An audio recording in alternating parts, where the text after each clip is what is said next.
এদেশের নাগরিক আমরা আমাদের সঙ্গে খেলা করার চেষ্টা করলে চাকর বাকরকে সিধা করার দায়িত্ব ভারতের মূল মালিকদের রয়েছে।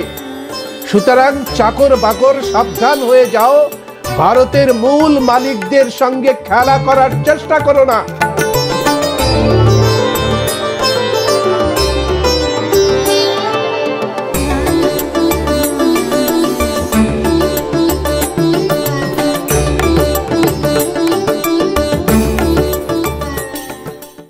শুভ সন্ধ্যা সুপ্রিয় দর্শক, আপনাদের সবাইকে সান্ধ্য অভিবাদন জানিয়ে শুরু করছি আজকের এক বিশেষ আলোচনা।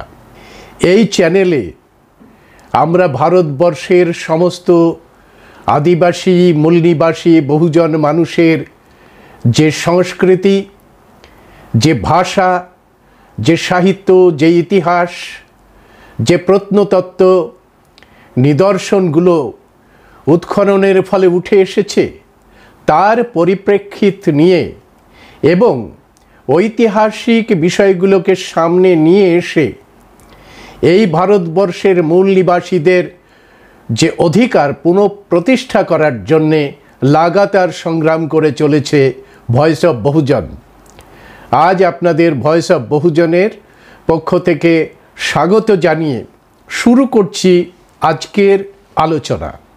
আপনারা জানেন যে 2012 সালে ভান্তে নাগার্জুন সুরেশ সাসাই ভারতের মহামান্য সুপ্রিম কোর্টে মহাবোধি মহাবিহারকে বৌদ্ধদের হাতে ফিরিয়ে দেওয়ার জন্যে একটি মামলা করেছিলেন। এই মামলার কেস নাম্বার 0380 2012। এই পিটিশনটি দিয়েছিলেন ভান্তে সুরেশ সাসাই এবং গজেন্দ্র মহানন্দ পাটওয়ান। এই মামলা দীর্ঘ 12 বছর ধরে পড়ে আছে, সুপ্রিম কোর্টে পড়ে আছে। রবীন্দ্রনাথের সেই কবিতা বিচারের বাণী নীরবে নেভৃতে কাঁদে। আপনারা বুঝতে পারছেন যে তাহলে এই ভারতের বিচার ব্যবস্থার প্রতি যদি এত দেরি হয়, একটা মামলার যদি এত দেরি হয়, তাহলে সেই মামলার আর কি বাকি থাকে? মানুষ হতাশ হয়ে পড়ে এবং মানুষ মনে করে যে এই বিচার হয়তো আমরা পাবো না, হতাশ হয়ে সরে যায়, ইনঅ্যাক্টিভ হয়ে যায়, নন অ্যাকশন তৈরি হয়। ফলে এই যে সুপ্রিম কোর্টে 12 বছর ধরে পড়ে আছে একটি কেস, সেই কেসের অন্তিম শুনানি হওয়ার কথা ছিল এই জুলাই মাসের 29 তারিখে। সেই মতো সমস্ত ভারতের মূল নিবাসীরা, উকিল এবং যারা অ্যাক্টিভিস্ট, এমনকি সম্প্রতি প্রায় 68 দিন জেলের মধ্যে থেকে ভান্তে বিনয়চারিয়াও সুপ্রিম কোর্টে পৌঁছে গিয়েছিলেন 29 তারিখে। ঘটনাক্রমে 29 তারিখে এই শুনানি হয়নি। ভান্তে সুরেশ সাসাই এবং গজেন্দ্র মহানন্দ পাটওয়ান যে পিটিশনটি দাবি করেছিলেন, সেই পিটিশনটিতে ছিল যে অবিলম্বে এই অসাংবিধানিক বিটি অ্যাক্ট বাতিল করতে হবে এবং নতুন আইন এনে বুদ্ধ বিহারকে, মহাবোধি বিহারকে বৌদ্ধদের হাতে তুলে দিতে হবে। 29 তারিখে শুনানি না হলে 5ই আগস্ট শুনানির কথা ছিল। স্ট্রিমে এই বিষয়টি আসেনি। কেন আসেনি সেটা নিয়েই আজকে ধীরে ধীরে আপনাদের সামনে এই বিষয়টি উপস্থাপন করব। তার আগে প্রেক্ষাপট হিসাবে আপনাদের জানিয়ে রাখি যে এর আগে ভারতে বহু এই ধরনের সিভিল শুনানি হয়েছে। এটা সিভিল কোর্টের বিষয়।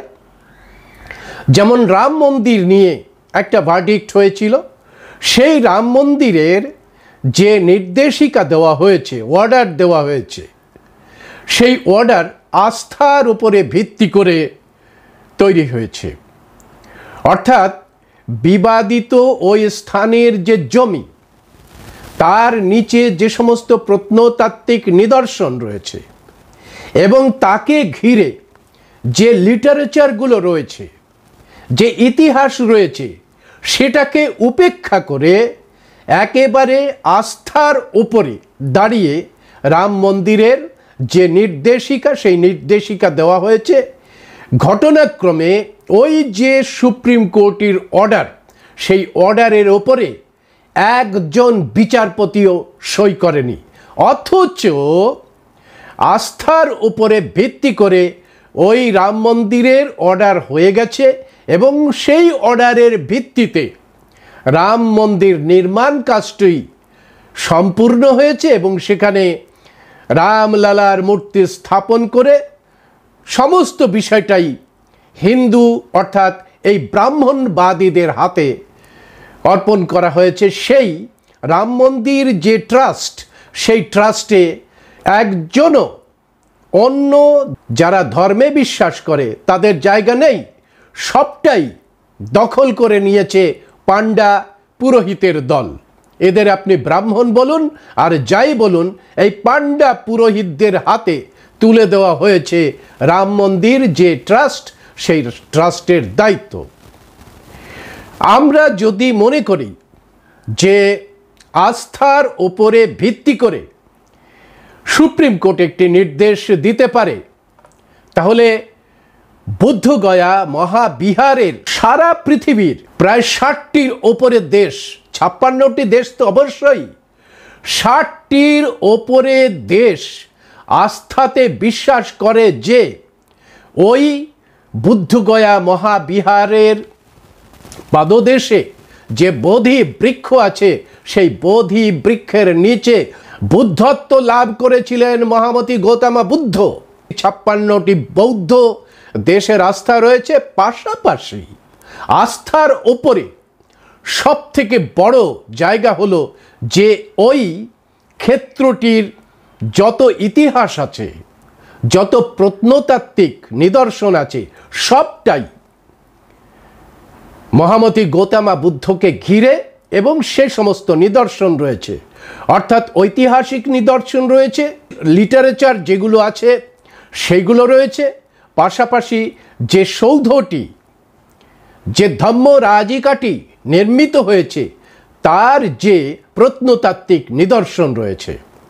তো এত নিদর্শন থাকা সত্ত্বেও এই বুদ্ধগয়া মহাবিহারটি দখল করে আছে পাণ্ডা পুরোহিতের দল। স্বাভাবিক কারণে প্রশ্ন উঠছে, যদি পাণ্ডা পুরোহিতের দখলে এমন একটি আস্থা ভাজন জায়গা, ঐতিহাসিক জায়গা, প্রত্নতাত্ত্বিক জায়গা এবং গোটা বিশ্বের বৌদ্ধদের আস্থার মূল কেন্দ্র, বিশ্বাসের মূল কেন্দ্র, সেই মূল কেন্দ্র যদি পাণ্ডা পুরোহিতের দখলে চলে যায়, তাহলে কি হতে পারে? কি হয়?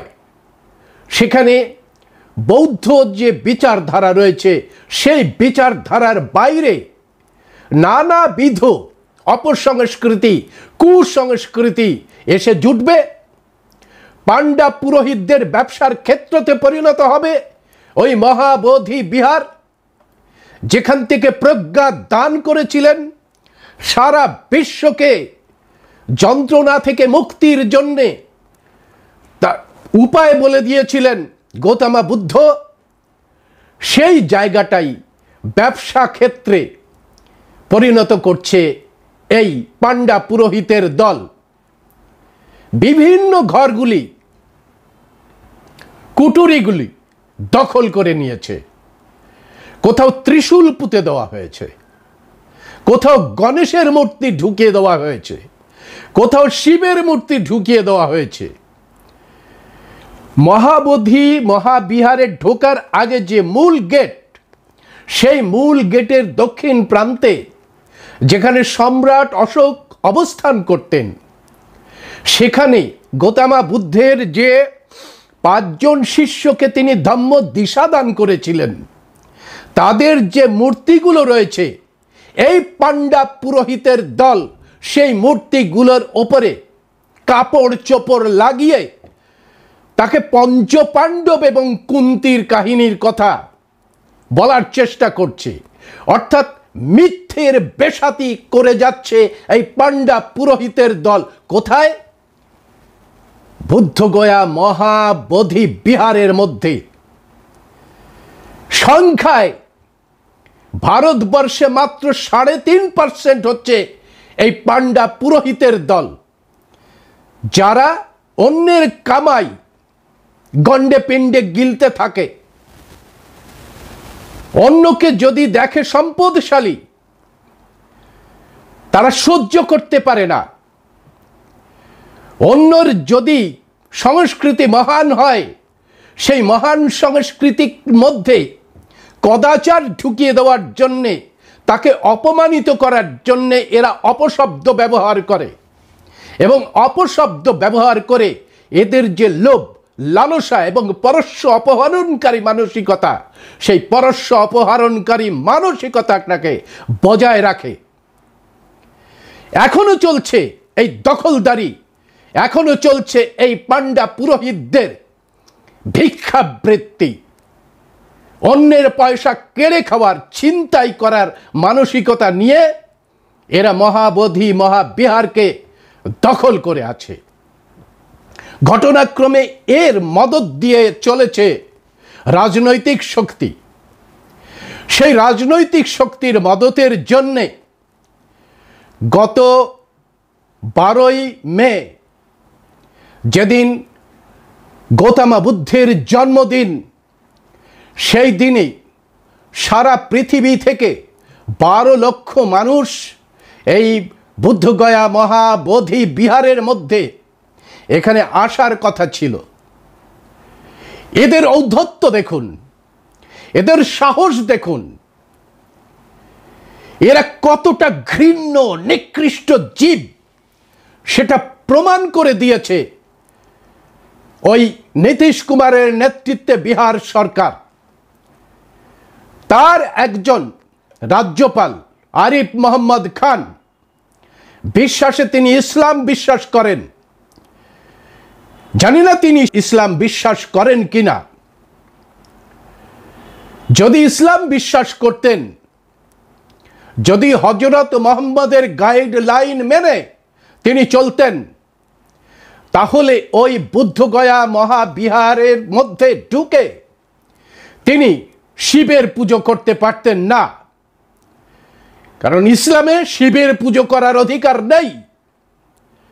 অর্থাৎ এই যে আরিফ মোহাম্মদ খান হচ্ছে একটি পালতু, সেই পালতু, লেজ নাড়ানো পালতু, তার যে প্রভু, সেই প্রভুদের কথা শুনে রাজ্যপাল হয়েছেন। এবং রাজ্যপাল হয়ে বুদ্ধের জন্মদিনে, ভাবা যায়, বুদ্ধের জন্মদিনে ওই মহাবোধি বিহারের মধ্যে ঢুকে বুদ্ধকে পেছনে রেখে ঢেকে দিয়ে সে পাণ্ডা পুরোহিতের দ্বারা যে মন্ত্র, সেই মন্ত্র উচ্চারণ করছে। কত বড় পানিশমেন্ট হওয়ার কথা এর! এটা শুধু নৈতিক অবনমন নয়, এটা ক্রিমিনাল। এটা ক্রিমিনালের যোগ্য পানিশমেন্ট হওয়া দরকার। আইন বহির্ভূত কাজ করেছে আরিফ মোহাম্মদ খান। এখনো বিহার সরকার তাকে ঘাড় ধরে বের করে দেয়নি। অর্থাৎ পরিষ্কার অর্থে বিহার সরকার ভারতবর্ষের 92% আদিবাসী মূল নিবাসী মানুষকে থ্রেট দিচ্ছে।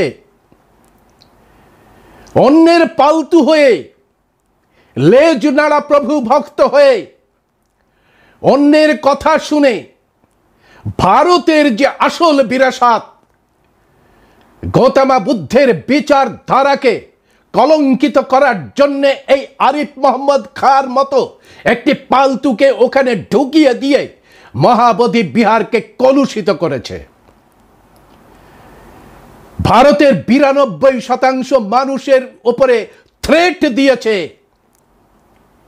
এই বিহার সরকার, পাল্টুরাম, নীতিশ কুমার।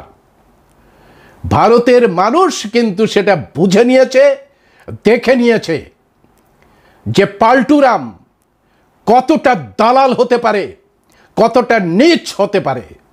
এটা পরিষ্কার অর্থে বুঝে নিয়েছে। এই জন্যেই বুদ্ধত্ব লাভ করার জন্যে যে স্থানটি, সেই স্থান পাণ্ডা পুরোহিতের কবল থেকে মুক্ত হওয়া দরকার। এটা সারা পৃথিবীর মানুষ আওয়াজ তুলছে। হোয়াইট হাউসের সামনে বিক্ষোভ হয়েছে, আমেরিকান প্রেসিডেন্টের কাছে ডেপুটেশন হয়েছে যে অবিলম্বে মানুষের আস্থার কেন্দ্রবিন্দু বুদ্ধগয়া মহাবিহারকে পাণ্ডা পুরোহিতের হাত থেকে দখল মুক্ত করতে হবে। এটা হয়েছে এই জন্যেই আজকের এই রায়ের দিকে তাকিয়েছিল বিশ্বের 56টি দেশের বুদ্ধ অনুরাগী মানুষেরা। কিন্তু অদ্ভুতভাবে আজকের তালিকাতেই এই মামলাটি স্থান পায়নি। আজকে 5 তারিখে যে বিচারগুলো হবে, শুনানিগুলো হবে, সেই মামলার তালিকাতে বুদ্ধগয়া মামলাটি স্থান পায়নি। এর অনেকগুলো কারণ আছে, ষড়যন্ত্র আছে। কিরকম? ভান্তে সুরেশ শাসাই এই কেসটি করেছেন, কিন্তু এই 12 বছর ধরে এই কেসটির সঙ্গে যে সাপ্লিমেন্ট হিসেবে আরও কিছু মানুষ, আরও কিছু সংগঠন এই মামলার সঙ্গে যুক্ত হয়েছে। ঘটনাক্রমে 2-1 দিন আগেই যুক্ত হচ্ছে কিছু সংগঠন, কিছু মানুষ। সুপ্রিম কোর্ট থেকে বলা হয়েছে যে এই কারণেই আজকে এই মামলাটি তালিকাভুক্ত হয়নি। এটা বিশ্বাসযোগ্য বিষয় নয়। 12 বছর ধরে একটি কেস পেন্ডিং হয়ে পড়ে আছে। শুধুমাত্র সাপ্লিমেন্ট হিসাবে কেউ এই মামলার সঙ্গে যুক্ত হতে চাইছে, তার জন্য একটা মামলা টাল দেওয়া যায় না, সরিয়ে দেওয়া যায় না তালিকা থেকে। কিন্তু আমাদের যে আইনজীবী আছেন শৈলেশ নারনাওয়ারে, তিনি জানিয়েছেন যে, সাংবাদিকদের জানিয়েছেন যে আগামী সপ্তাহেই এই কেসের শুনানি হবে এবং যে যে ঐতিহাসিক দলিল এই কেসের সঙ্গে তুলে ধরা হয়েছে তাতে তিনি আশ্বস্ত করেছেন যে এই বিটি অ্যাক্ট বাতিল হবে এবং নতুনভাবে বিটি অ্যাক্ট তৈরি করে এই পাণ্ডা পুরোহিতদের হাত থেকে বুদ্ধগয়া মহাবিহারকে মুক্ত করে সম্পূর্ণভাবে বৌদ্ধ অর্হত প্রাপ্ত ভান্তেদের হাতে এই বুদ্ধগয়া মহাবিহারটি তুলে দেওয়া হবে। এই কথা তিনি জানিয়েছেন এই কেসের যিনি উকিল শৈলেশ নারনাওয়ারে এবং আরও অনেকে। আজকেও ভান্তে বিনয়াচার্যা তিনি পৌঁছে গিয়েছিলেন, সমস্ত উকিলদের নিয়ে পৌঁছে গিয়েছিলেন সুপ্রিম কোর্টে। কিন্তু সুপ্রিম কোর্টে যাওয়ার পরে তিনি জানতে পারেন যে আজকে এই কেস শুনানি হচ্ছে না, কারণ আজকের তালিকায়, মামলার তালিকায় কেসটি আসেইনি। তো আমরা একটি ভিডিও আপনাদের সঙ্গে যুক্ত করছি যেখানে সরাসরি বক্তব্য রেখেছেন ভান্তে বিনয়াচার্যা। 67 दिन की जेल काटनी पड़ी, फिर भी देश की उम्मीद थी कि 29 जुलाई को माननीय सर्वोच्च न्यायालय की तरफ से जिस प्रकार राम मंदिर का फैसला भारत के हिंदुओं की आस्था के आधार पर दिया गया, भारत के हिंदुओं की आस्था के आधार पे, और वहीं महाबोधि महाविहार भारत के बुद्धिस्टों के साथ साथ दुनिया के 56 देशों के बुद्धिस्टों की आस्था, विश्वास और उनकी प्रार्थना का महाविहार है, जिसका सुप्रीम कोर्ट में केस 13 साल से चल रहा और करीब करीब 134 साल से देश भर में इसके आंदोलन को चलाया जा रहा। ये दुनिया का एक ऐसा केस बन गया जहां भारत और भारत के साथ 56 देशों के बुद्धिस्टों के साथ बीटी एक्ट 1949 एक कानून बनाकर बुद्धिस्टों के एक कानूनी अधिकार का उल्लंघन लगातार 26 जनवरी 1950 संविधान लागू होने के बाद तक आज तक किया जा रहा। इन सभी तथ्यों और आधारों के बाद भी हमारी उम्मीद सर्वोच्च न्यायालय की तरफ थी कि 29 जुलाई में कोई बड़ा फैसला आएगा, पर 29 जुलाई को कोई सुनवाई नहीं हुई। हमारे अधिवक्ता गण कोर्ट रूम में अंदर गए, जज साहब की ओर देख रहे थे कि जज साहब हमारी फाइल ले गए। उस समय फाइल 40 नंबर पे फाइल थी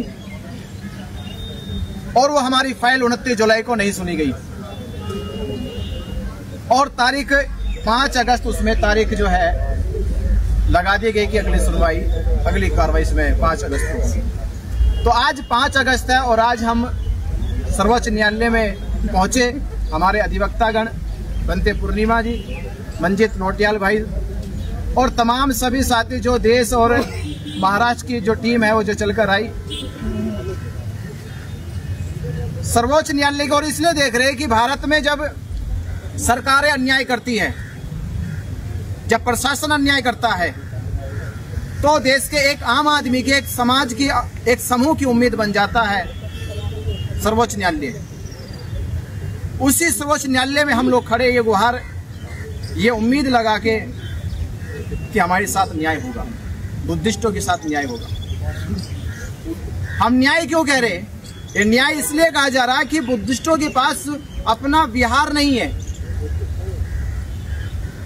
जिसके लिए लिखना पढ़ना भी इतना जरूरी नहीं है। इतनी मोटी बात है, सबको समझ में आ जाती है कि हिंदू मंदिर में रहता है, अपने मस्जिद में मुसलमान रहता है, चर्च में ईसाई रहता है, तो बुद्धिस्ट टेम्पल यानी महाविहार में बौद्ध रहने चाहिए, बौद्ध भिक्षु रहने चाहिए। पर ऐसा नहीं है। 1949 में 9 सदस्यों की कमेटी बनाकर उस समय बुद्धिस्टों का ये धार्मिक अधिकार छीन लिया गया और भारत जहां बुद्ध के नाम से विश्व में जाना जाता, पहचाना जाता है, वहीं उसी देश में बुद्ध के अनुयायियों के साथ लंबे समय से अन्याय किया जा रहा है। 134 साल से इनकी पुकार, इनकी आवाज सरकार नहीं सुन रही है। तो 13 साल से सर्वोच्च न्यायालय के पास भी हम लोग खड़े हैं। यही उम्मीद है कि सर्वोच्च न्यायालय से कुछ अच्छा होगा और बीटी एक्ट रद्द। बनते जी, इस बार आप लोगों के माध्यम से इस आंदोलन को देश विदेश तक पहुंचाया गया। ऐसी क्या मजबूरी रही कि आनन फानन में 25 सदस्यों की एक कमेटी को नियुक्त कर दिया गया सरकार की तरफ से, और उसमें जो भारत के अंदर कह सकते हैं कि एक ऐसे बौद्ध भिक्षु जो शरणार्थी हैं, उनको भारत का प्रतिनिधित्व सौंप दिया जाता है। जब हमने देश में और विदेश तक ये आवाज पहुंचाई कि महाबोधि महाविहार केवल भारत का नहीं है, वो वर्ल्ड हेरिटेज है, पूरे विश्व के बुद्धिस्टों का एक पवित्र शांति का, मैत्री का महाविहार है, जहां पर सिद्धार्थ गौतम को ज्ञान की प्राप्ति हुई और संसार के लोगों को तथागत बुद्ध के उपदेशों को सुनने का जो लाभ मिला, उस लाभ से भारत विश्व गुरु हुआ। ये आवाज पूरे देश और दुनिया में पहुंची और हमने कहा कि ये भारत के बुद्धिस्टों के साथ नहीं, अंतर्राष्ट्रीय बुद्धिस्टों के साथ भी अन्याय हो रहा है। और सुप्रीम कोर्ट में हमारी कार्रवाई तेजी से चल रही थी और देश में आंदोलन बड़ी गति से चल रहे थे। उसी को कमजोर करने के लिए या हमारे मुद्दे को कमजोर करने के लिए सरकार ने एक योजना बनाई। उस योजना में 10 देशों के बुद्धिस्ट प्रतिनिधित्व को लिया इस आधार पे कि वो सलाह देंगे, और बाकी 15 सदस्य भारत से लिए गए। भारत में जो धार्मिक आधार पे बौद्ध भिक्षु को चुनाव किया गया वो दलाई लामा जी हैं। दलाई लामा जी जो मूलतः तिब्बत के रहने वाले हैं। सवाल यह है कि भारत के किस बौद्ध भिक्षु को लिया गया? भारत में सैकड़ों बौद्ध संस्थाएं हैं जो भारत में घूम घूम कर बौद्ध धर्म का प्रचार प्रसार करती है। क्या उन संस्थाओं के किसी प्रतिनिधित्व को लिया गया? और ये 25 सदस्यीय बोर्ड जो बनाया गया केवल सलाह देने के लिए, सलाह कैसे दी जाएगी? जो 10 देश के प्रतिनिधित्व हो गए वो देश के बाहर रहेंगे। दलाई लामा जी की उम्र उतनी हो गई कि वो अब सलाह क्या देंगे? और जो बाकी सदस्य है वो सरकार के कुछ रिटायर ऑफिसर हैं, कुछ नेतागण हैं, कुछ लोकल के नेता, पार्षद, सांसद लोग हैं। इसका अर्थ जो सलाह देने वाले लोग हैं भारत के अंदर के, वो बुद्धिस्ट ही नहीं है। दलाई लामा जी को छोड़ के वो बुद्धिस्ट ही नहीं है। सवाल यहां सलाह का नहीं था, सवाल था यहां न्याय का। न्याय बुद्धिस्टों को चाहिए था। तो ये मुद्दे को भटकाने के लिए और वो पेश कर सके कोर्ट में या सरकार के सामने कि देखो अब केवल 9 सदस्य कमेटी नहीं है, केवल इसमें महंत अब लूटपाट नहीं कर रहा, अब ये लूटपाट का जो निगरानी है वो 25 लोगों की नजर में हो रही है। मतलब निगरानी रखी गई केवल, लूटपाट के लिए महंत अभी भी जिंदा है। हमारा जो लड़ाई है बीटी एक्ट रद्द कराने की है और बुद्धिस्टों को सौंपने की, और निरंतर जारी है। ভান্তে বিনয়াচার্যা যেদিকে সবথেকে গুরুত্ব দিলেন সেটা হচ্ছে এই বুদ্ধগয়া টেম্পল অ্যাক্ট, বিটি অ্যাক্টকে বাতিল করতে হবে। দ্বিতীয় কোনো প্রশ্ন থাকতে পারে না। বিটি অ্যাক্ট যতক্ষণ বাতিল না হবে ততক্ষণ পর্যন্ত ওই যে মহাবিহার, সেই মহাবিহারের মধ্যে এই পাণ্ডা পুরোহিতদের দাপাদাপি চলতে থাকবে। স্বাভাবিক কারণেই আমরা আরও কথা বলেছি, ভান্তে বিনয়াচার্যার সাথে টেলিফোনে কথা বলেছি। তিনি পরিষ্কার জানিয়েছেন যে আগামী সপ্তাহে যে শুনানি হবে সেই শুনানির আগে যেভাবে এই সুপ্রিম কোর্ট নিজের থেকেই এসসি এসটি অ্যাট্রোসিটিস অ্যাক্টকে ডাইলুট করার জন্যে ষড়যন্ত্র করেছিল একদল জাজেদের মধ্যে দিয়ে, এবং তারপরে সারা ভারতবর্ষের যে আদিবাসী মূল নিবাসীরা যেভাবে রাস্তায় নেমে এসে কয়েকটি রাজ্যকে পুরো কোলাপস করে দিয়েছিলেন প্রতিবাদ করে, সেইভাবে যদি প্রতিবাদ না হয় তাহলে সরকার সহজে কানে শুনবে না। যেভাবে এসসি এসটি অ্যাট্রোসিটিস অ্যাক্টকে ডাইলুট করার পরে প্রতিবাদ হয়েছিল এবং তারপরে সরকার বাধ্য হয়েছিল স্পেশাল একটি অধিবেশন ডেকে আবার সেটাকে পুনর্বহাল রাখার জন্যে ঘোষণা করেছিল, ঠিক একইভাবে এই পাণ্ডা পুরোহিতদের হাত থেকে বুদ্ধগয়া মহাবিহারকে মুক্ত করতে হলে দেশের প্রত্যেকটা নাগরিককে পাণ্ডা পুরোহিতদের বিরুদ্ধে রাস্তায় নেমে এসে প্রতিবাদ করতে হবে এবং সরকারকে চেতাবনী দিতে হবে, হামসে খিলো মত। এদেশের নাগরিক আমরা, আমাদের সঙ্গে খেলা করার চেষ্টা করলে চাকর বাকরকে সিধা করার দায়িত্ব ভারতের মূল মালিকদের রয়েছে।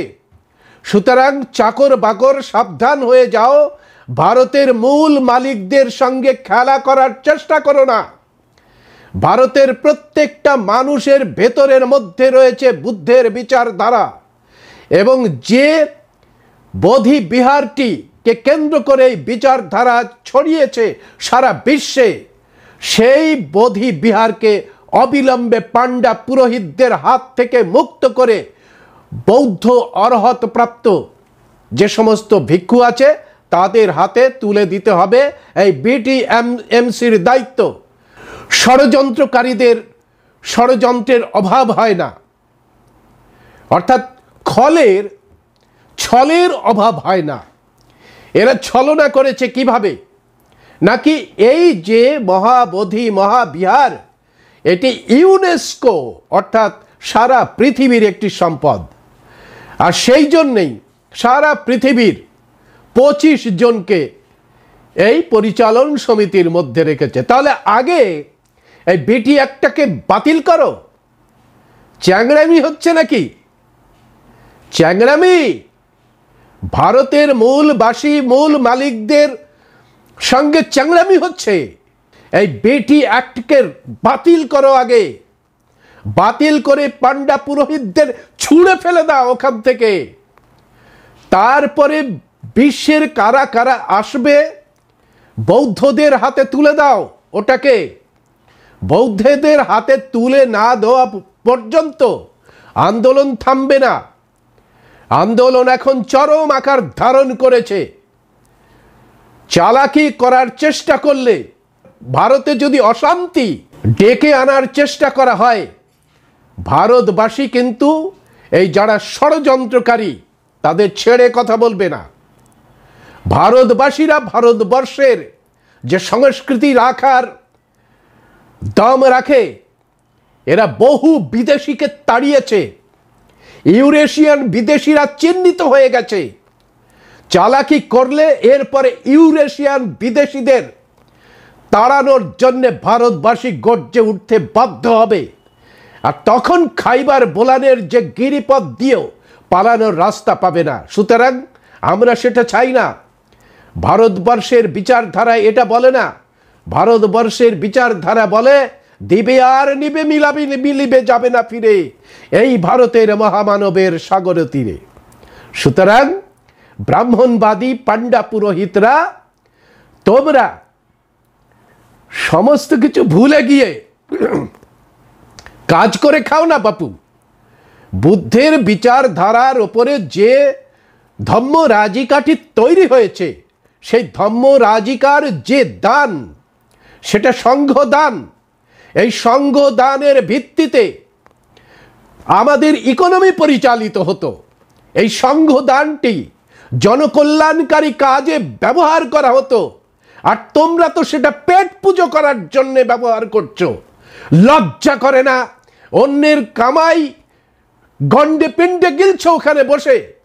পান্ডা পুরোহিতরা যেভাবে মহাবোধি মহাবিহারকে কলুষিত করছে, সেই কলুষ মুক্ত করে বৌদ্ধদের হাতে তুলে দিতে হবে এই মহাবোধি মহাবিহার। ভারতবর্ষের মানুষ সহনশীল। এখানে রাজনৈতিক সত্তা হাসিল করার পরে যদি তোমাদের মনে হয় অনেক পেয়ে গেছি, তাহলে চাকর বাকরকে কোন ভাবে শায়েস্তা করতে হয় ভারতবর্ষের মূল মালিকেরা সেটা জানে। চিহ্নিত হয়ে গেছো তোমরা ভারতবর্ষের যে মূল বিচারধারা, সেই বহুজন হিতায় বহুজন সুখায়ের যে মূল ভাবনা, সেই ভাবনায় তোমরা বিশ্বাস করো না। তোমরা স্বার্থপর, তোমরা পরশ্য অপহরণকারী, অন্যের কামাইয়ের ওপরে তোমাদের পেট চলে।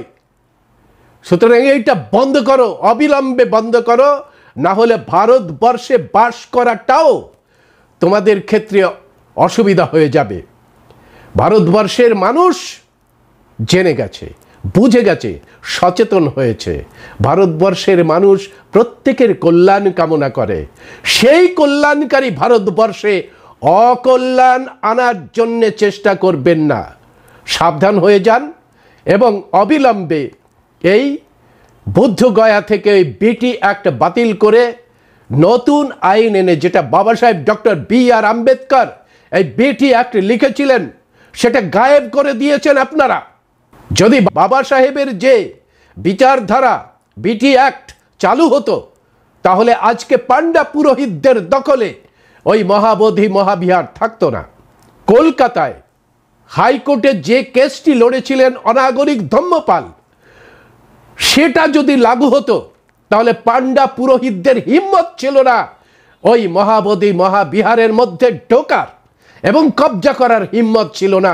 আর যেভাবে আরিফ মোহাম্মদ খান অন্য ধর্মে বিশ্বাসী হয়ে সে মহাবোধি মহাবিহারকে কলুষিত করছে, এটা ইতিহাসে কলঙ্ক হিসাবে রচিত হয়েছে। এই কলঙ্কের সম্পূর্ণ দায় আরএসএস এর, বিজেপির এবং নীতিশ কুমারকে নিতে হবে এবং ভবিষ্যতে এরা ক্রিমিনাল হিসাবে ভারতবর্ষের ইতিহাসে লিখিত থাকবে। সুতরাং আমরা চাইছি, ভারতবর্ষের সমস্ত মানুষ চাইছে যে মহাবোধি মহাবিহারকে অবিলম্বে পাণ্ডা পুরোহিতদের হাত থেকে রক্ষা করতে হবে, তাদেরকে সরিয়ে দিতে হবে ওখান থেকে, এবং যেখানে গৌতম বুদ্ধ জ্ঞান লাভ করেছিলেন সেই মহাবোধি মহাবিহারকে অর্হত প্রাপ্ত ভিক্ষুদের হাতে তুলে দিয়ে যে বিটিএমসি, সেই বিটিএমসি গঠন করতে হবে। স্বাভাবিক কারণেই বন্ধুরা আজকে আপনাদের জানিয়ে রাখছি যে আগামী সপ্তাহে সুপ্রিম কোর্ট নাকি কথা দিয়েছে, আগামী সপ্তাহে এই কেসটি আবার তালিকাতে আসবেন এবং শুনানিটি হবে। আমরা আশা করছি শুনানি হোক, কিন্তু যদি দেখা যায়, আপনাদের কাছে জানিয়ে দিই, অক্টোবরের শেষের দিকে B.R.. Gavai, justice B.R.. Gavai CGI পদ থেকে অবসর গ্রহণ করার আগেই এই মহাবোধি মহাবিহার যে কেসটি, সেই কেসটির শুনানি হওয়া দরকার। তাহলে একটি ন্যায় পাওয়ার সম্ভাবনা রয়েছে। তাই আমরা আশাবাদী যে সারা বিশ্বের বুদ্ধপ্রিয় যে সমস্ত আস্থাশীল মানুষ সেই আস্থার উপরে বিশ্বাস করে, ইতিহাসের উপরে বিশ্বাস করে, প্রত্নতাত্ত্বিক নিদর্শনের উপরে বিশ্বাস করে, যে সমস্ত লিটারেচার আছে তার উপরে বিশ্বাস করে মহামান্য সুপ্রিম কোর্ট এই আদেশ দেবেন যে বুদ্ধগয়া মহাবিহারটি বৌদ্ধদের হাতে তুলে দেওয়া হলো। আপনাদের সংগ্রামী অভিনন্দন জানিয়ে আজকের আলোচনা এখানেই শেষ করছি। নমো বুদ্ধায়, জয় ভীম।